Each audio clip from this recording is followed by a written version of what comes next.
So it's going to get a little harder, but not too bad. What we are going to be focusing on today is NoSQL. NoSQL is compatible with DynamoDB and it's schemaless. What schemaless means is that items don't have to have the same set of attributes. An attribute is a column. So if we have one row, one row could have 4 columns and one row could have 2 columns. It doesn't matter. But in relational databases, that's a little different. So it's a weirder way of thinking about data. And then we can also add new attributes on the fly. If you know anything about relational databases, if you add a column, that could cause issues. So here you could just add it really easily.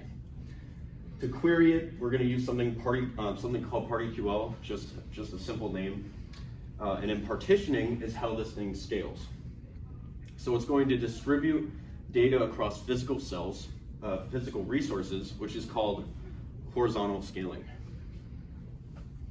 And we'll get to this in a moment. Partitioning, it's a harder concept, so we'll get to that in a minute. So DynamoDB table structure, there's multi-table and single table. Multi-table, of course, you just have a bunch of tables. And that's kind of like a relational database, if you've ever heard of that. And DynamoDB is a NoSQL database, and you can also have a single table design. Single table means that you have all of the rows on one database. And what that means is, it's kind of odd to a relational, people that know relational databases, because that's just not how we do things.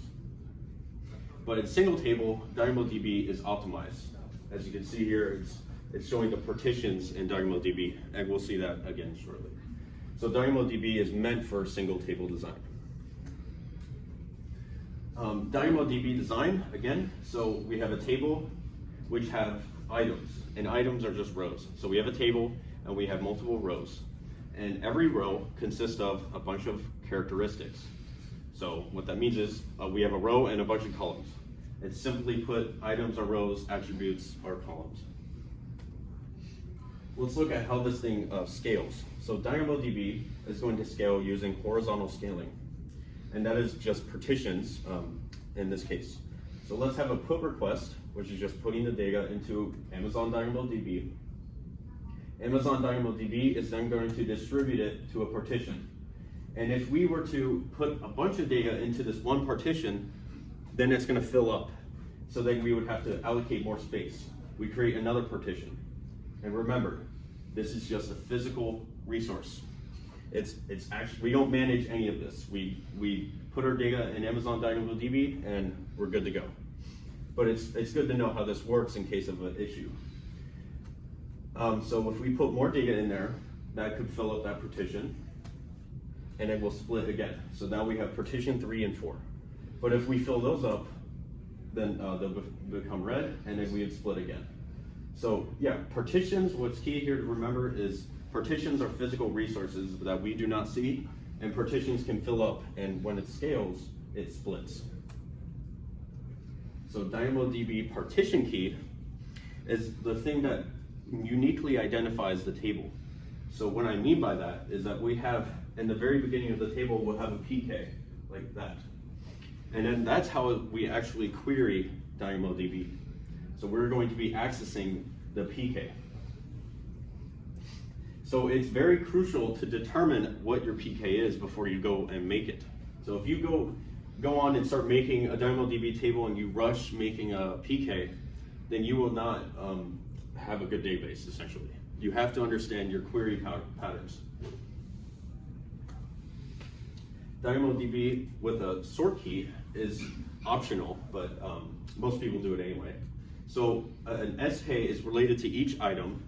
The combination of a PK and an SK value is unique. So if I come over here and say, this PK value number 1 has an SK of this, then we have one row for the SK and then another row here. And this PK contains both rows. And this combination, this and this, is unique. So we can't have duplicates, essentially.